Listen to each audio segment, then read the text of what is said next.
Assalamualaikum warahmatullahi wabarakatuh. Halo semuanya, kembali lagi bersama saya Jessica Refriana. Pada kesempatan kali ini saya akan mempresentasikan materi tentang penyusunan laporan rekonsiliasi fiskal dalam perhitungan pajak penghasilan badan. Apa sih itu rekonsiliasi fiskal? Jadi, definisi dan tujuannya, rekonsiliasi fiskal ini adalah proses penyesuaian antara laporan keuangan komersial yang berdasarkan SAK dengan laporan keuangan fiskal sesuai dengan ketentuan perpajakan. Yang tujuannya adalah untuk perhitungan pajak penghasilan badan sesuai dengan aturan yang berlaku dan untuk menghindari kesalahan pelaporan yang merugikan. Esensinya itu untuk memastikan bahwa semua pendapatan dan biaya yang diakui dalam pembukuan komersial telah disesuaikan dengan peraturan pajakan yang berlaku. Ini mencakup perlakuan berbeda terhadap item-item tertentu. Contohnya, dividen yang tercatat sebagai penghasilan komersial bisa jadi dikecualikan atau dikenakan PPh final dalam ketentuan perpajakan, sehingga memerlukan penyesuaian dalam laporan fiskal. Nah, mengapa rekonsiliasi fiskal ini penting? Yang pertama itu untuk kepatuhan pajak.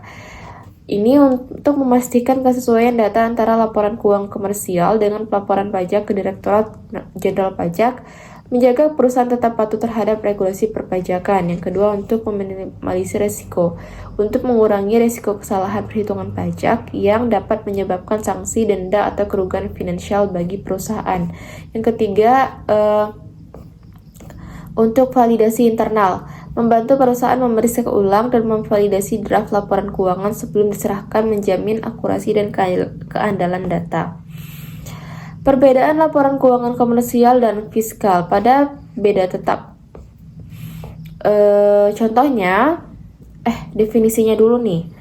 Perbedaan yang tidak akan hilang atau terkompensasi di periode berikutnya. Contohnya, biaya sanksi administrasi atau denda pajak yang diakui sebagai beban komersial, namun tidak boleh dibebankan secara fiskal. Sumbangan yang tidak memenuhi syarat juga termasuk. Dampaknya secara permanen mengubah besarnya laba fiskal dibandingkan laba komersial. Beda waktu. Definisinya, perbedaan sementara yang akan terkompensasi atau hilang di periode mendatang. Contohnya, perbedaan masa manfaat penyusutan aset, misalnya penyusutan fiskal 4 tahun versus komersial 5 tahun. Dampaknya hanya menunda pengakuan beban atau pendapatan antara periode akuntansi dan periode pajak.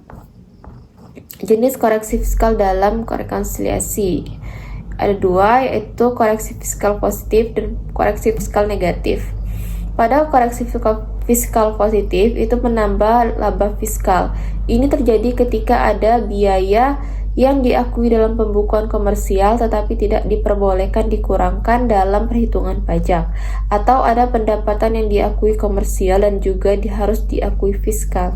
Contohnya, biaya pribadi pemilik atau pemegang saham, biaya jamuan tanpa daftar nominatif, atau penyusutan komersial yang lebih kecil dari fiskal. Lalu pada koreksi fiskal negatif itu mengurangi laba fiskal, terjadi ketika ada penghasilan yang diakui dalam pembukuan komersial tetapi tidak termasuk objek pajak, atau biaya yang secara fiskal boleh dikurangkan namun tidak diakui komersial. Contohnya, penghasilan yang sudah dikenai PPh final seperti bunga deposito atau selisih penyusutan jika penyusutan fiskal lebih besar dari komersial.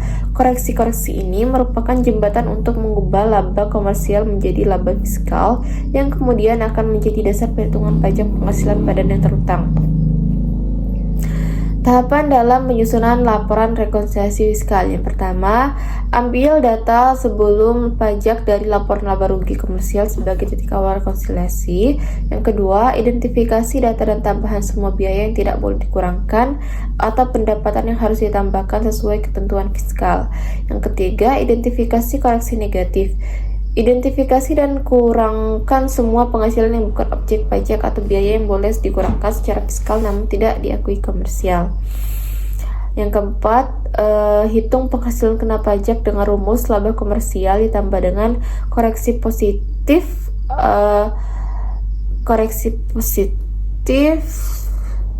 dibagi dengan koreksi negatif. Maka dapat PKP ini adalah laba yang akan dikenai pajak. Lalu hitung PPh badan terutang, kalikan PKP dengan pajak penghasilan badan yang berlaku sesuai peraturan terbaru.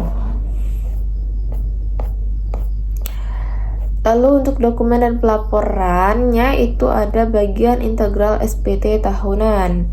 Lalu ada kertas kerja detail yang berisi kertas kerja yang secara jelas menunjukkan setiap item penyesuaian antara laporan laba rugi komersial dan fiskal, termasuk dasar hukum atau alasan koreksi. Yang ketiga, penting untuk kepatuhan dan audit. Dokumen ini menjadi bukti kepatuhan pajak perusahaan dan sangat penting saat dilakukan audit oleh Dirjen Pajak untuk memverifikasi keakuratan perhitungan pajak. Tips praktik untuk penyusunan rekonsiliasi fiskal. Yang pertama, mengintegrasikan dengan software akuntansi. Kedua, update peraturan dari Dirjen Pajak. Yang ketiga, kolaborasi tim antara tim pajak dengan akuntansi. Lalu terakhir itu ada mendokumentasi lengkap. Ini karena ini krusial untuk keperluan audit. Lalu kesimpulannya adalah bahwa rekonsiliasi fiskal itu merupakan jembatan penting antara akuntansi komersial dan perpajakan.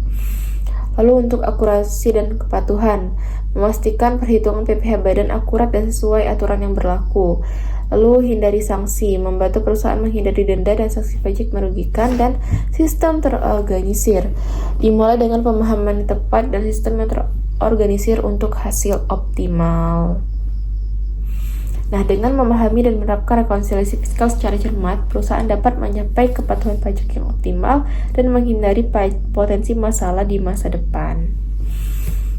Jadi itu dia penjelasan dari saya mengenai penyusunan laporan rekonsiliasi fiskal dalam perhitungan pajak penghasilan badan.